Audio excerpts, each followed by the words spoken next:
नमस्कार प्रिय दर्शक बंधुरा डेमोक्रेसी खबरेर आड्डा चैनेले आपनादेर सबाइके धन्यवाद। सुजय कृष्ण भद्र ओरफे कालीघाटेर काकू ओरफे भद्र काकू से काकुर फेर धक्का कण्ठस्वरेर नमूना परीक्षाय विचारपति सिन्हार निर्देशकेई बहाल राखल कलकातार डिविशन बेंच। फले कण्ठस्वरेर नमूना निये डिविशन बेंचेও धक्का खेलेन कालीघाटेर काकू। कण्ठस्वरेर नमूना संग्रह निये विचारपति अमृता सिन्हार निर्देशेर ओपर कोनो रकम हस्तक्षेप करल ना हाईकोर्टेर डिविशन बेंच। आदालत जानिয়েছে कण्ठस्वरेर नमूना संग्रह संक्रांत परवर्ती प्रक्रियार ओपर चूड़ान्त सिद्धान्त नेবেন विचारपति तीर्थंकर घोष। फले डिविशन बेंचे गिয়েও कालीघाटेर काकुर कोनो सुराहा हलो ना बोलेई मने करा हच्छे। कण्ठस्वरेर नमूना निये कलकाता हाईकोर्टेर डिविशन बेंचेও धाक्का खेलेन सुजय कृष्ण भद्र।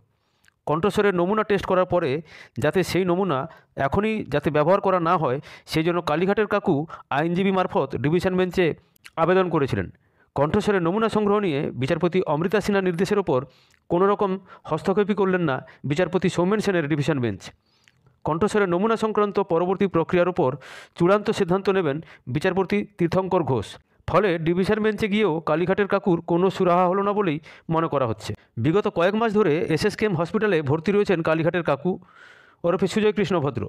एर आगे गत डिसेम्बर मासे सुजय कृष्ण भद्रके निये जाओयार जन्य एसएसकेएमे पौঁছেছিল जोका ईएसआई हस्पिटालेर অ্যাম্বুলেন্স। किन्तु सेई दिन एसएसकेएमेर चिकित्सकरा जानान सुजय कृष्ण भद्रेर शारीरिक अवस्था भालो नय, ताई ताके हस्पिटाल थेके बेर करा जाबे ना। परवर्तीते कलकाता हाईकोर्टेर द्वारस्थ हय एनफोर्समेंट डिरेक्टरेट। सेखाने विचारपति अमृता सिन्हार एजलासे मामलार रुद्धद्वार शुनानी हय। शुनानीते उपस्थित छिलेन इडिर कर्ता एवं जोका ईएसआईर विशेषज्ञ चिकित्सकरा। এই শুনানির পরেই সুজয় কৃষ্ণ ভদ্রকে এসএসকেএম হসপিটাল থেকে বের করার তৎপরতা শুরু হয়। এরপর গত বুধবার রাতে জোকা ইএসআই হসপিটালে কালীঘাটের কাকু ওরফে সুজয় কৃষ্ণ ভদ্রের কণ্ঠস্বরের নমুনা সংগ্রহ করা হয়। বৃহস্পতিবার ভোর ৩:২০ নাগাদ তাকে ফিরিয়ে নিয়ে যাওয়া হয় এসএসকেএম হসপিটালে। সেই ঘটনার কয়েক ঘন্টার মধ্যেই হাইকোর্টের ডিভিশন বেঞ্চের দ্বারস্থ হন কাকুর আইনজীবী।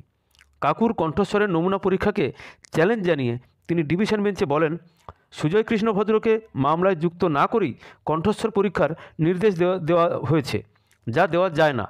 সেই মামলার শুনানিতেই এদিন এই নির্দেশ দেয় কলকাতা হাইকোর্টের ডিভিশন বেঞ্চ। প্রসঙ্গত নিয়োগ দুর্নীতি মামলায় গত বছর মে মাসে কালীঘাটের কাকু ওরফে সুজয় কৃষ্ণ ভদ্রকে গ্রেপ্তার করে এনফোর্সমেন্ট ডিরেক্টরেট। লাগাতার জিজ্ঞাসাবাদে তাঁর দেওয়া উত্তরে সন্তুষ্ট না হওয়াতেই তাকে গ্রেপ্তার করা হয়। সুজয় কৃষ্ণের বাড়িতে তল্লাশি চালিয়ে বেশ কিছু নথিপত্র উদ্ধার করে ইডি। বাজেয়াপ্ত করা হয় মোবাইল ফোন। আর সেই সূত্র ধরেই আরও কয়েকজনকে জিজ্ঞাসাবাদ করেন ইডির আধিকারিকেরা।